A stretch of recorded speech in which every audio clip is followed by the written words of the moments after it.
Hey guys, so today I'm starting a series to show you how to ace your AP Calculus BC free response questions.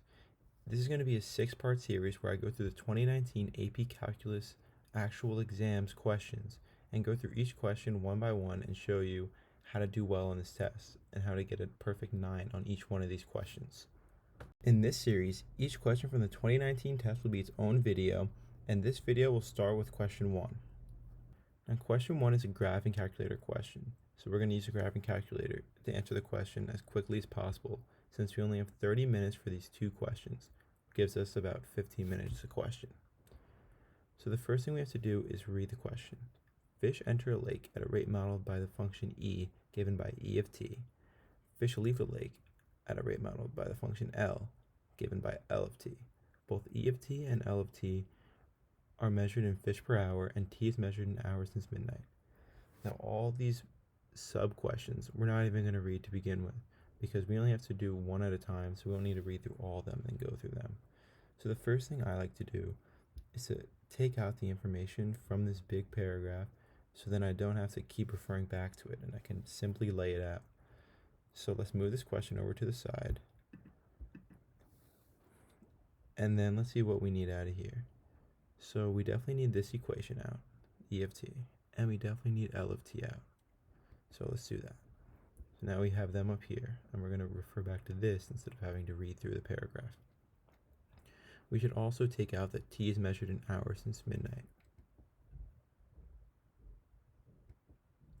Alright, so let's box that in. So now once we take out all the information that we're going to need to reference later from this paragraph, we can start to take out parts of the question and focus on individual parts one at a time. So the first thing we'll do is we'll box up what we have, and this is what we're going to reference to throughout the question. Then we can take out the top part, and then we can take out even more of the question just so we focus on one part. So now we can focus on question A, or 1A, whatever you want to call it. So question A says, how many fish enter the lake over the 5-hour period from midnight to 5 a.m.? Give your answer to the nearest whole number. So what we do at this point is we refer back to our box. So our box has an entering rate, a leaving rate, and a measurement for t. So all we need for this question is the entering rate, because it doesn't refer to the leaving rate at all. So when you have a rate, you can integrate that rate to give you the total amount of whatever covered. So if it's a rate of fish per time, then you could figure out the total fish. If it's feet per second, you can get the total amount of feet. So we have this entering rate. So then we can create our own equation for the amount of fish entered. So the amount of fish entered is equal to the integral from the initial time to the final time of e of t. So now that we have this equation, we can start plugging in our variables. So we know that the initial time is going to be 0, the final time is 5, and we have our equation. So we can plug everything in. Now this is the graphing calculator part. So we can just plug this integral in and get ourselves an answer. So one piece of advice I can give you is to not round or truncate until the end of the question, because this is a good habit to get into, because in multi-step problems, if you round too early, you can expand that error and you'll get the wrong answer in some questions. So you want to wait until the last part when you give your final answer to round. So obviously some things go on for like 100 digits, so you round, but you round way more than 3 digits, because for final answers on the AP test, they want you to give 3 digits, either truncated or rounded, after the decimal point. But for this question, it tells you to the nearest whole number. So we have the amount of fish that entered is 153.457690. So the nearest whole number 4 rounds down, so it's 153.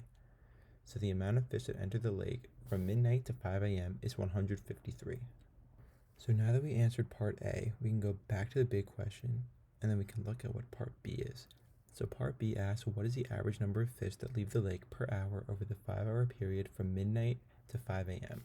So now we're going to do a similar thing that we did before. We're going to look at the box. So we're going to see that it has the entering rate, leaving rate, and the measurement for t. So this question asks about the average number of fish that leave. So we're going to look at the leaving rate. So if you want an average number, what you can do is you can get the total amount of fish that leave, and then you divide it by the amount of time over which they leave. So when you have the leaving rate, if you integrate that from the initial time to the final time, and then you divide it by the amount of time between the initial time and the final time, you can get the average rate. So that idea is put across in this equation. The average leaving rate is equal to 1 over t final minus t initial times the integral with the bounds t initial to t final of the leaving rate. So we have all these variables and we can plug them all in. So when you plug them all in, this is still the graphing calculator part of the test. So you can just put them in the calculator and you get the average leaving rate is 6.059038 fish per hour. So now this question doesn't say round to a whole number or anything, so you know that you have to go 3 digits after the decimal point, and you can either round or truncate it. So the average number of fish that leave the lake per hour from midnight to 5 a.m. is 6.059. So you can see I rounded it, or I guess it's also truncating, but whatever, it's 3 decimal points or places. So now that we finished part B, we can move on to part C. Part C says, at what time t for 0 is less than or equal to t is less than or equal to 8 is the greatest number of fish in the lake. Justify your answer. So we know that if we integrate the entering rate, and if we integrate the leaving rate, we can get the amount of fish that entered and the amount of fish that left. So if you think about it logically, the total amount of fish in the lake at any given time should be the initial amount of fish in the lake plus the amount of fish that entered minus the amount of fish that left. So here's that equation. So now when you look at this equation, you can see we don't have an initial amount, so we need to subtract that from both sides. When we do that, the left side changes to the total change of fish in the lake since midnight. So now let's focus on what you need to do to find the greatest number of fish. So when you're looking for extrema, you need to focus on where the slope is 0 and the endpoints. So now we need to find out what the slope of this equation is. So the slope is the amount of change per the amount of time. So that's basically just the rate. So we know that the change of total fish since midnight is equal to E of t minus L of t. So the rate in entering minus the rate in leaving. So now we have to set this equal to 0. And then after we do that, we can solve for a time.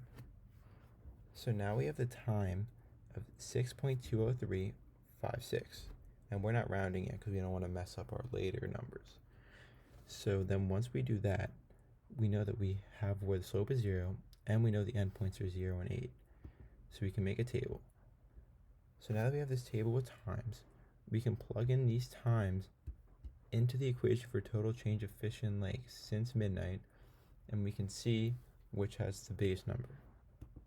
So once we do that, we can see that the greatest number is at 6.20356 seconds. So that's the time where the greatest number of fish is in the lake. So then we have to round or truncate. So you can either have 6.203 or 6.204, since 5 can round up here. So now we have the time where the greatest number of fish is in the lake. Now let's move on to part D. Part D says, is the rate of change of the number of fish in the lake increasing or decreasing at 5 a.m.? Explain your reasoning. So we already know the equation for the rate of change of the number of fish in the lake because we did it before. The rate of change is equal to E of t minus L of t. So if we want to know if this is increasing or decreasing, we have to take the derivative of this. So since it's a graphing calculator question, you can put these equations into your calculator to find the derivative. It's way faster than doing it by hand. So now that we have the second derivative of the number of fish in the lake, or the derivative of the rate of change of fish in the lake, then we can plug in 5 to figure out what the change in rate of change of the amount of fish in the lake is at 5 a.m. So since the change in the rate of change is negative 10.7228, we can see that it's less than 0.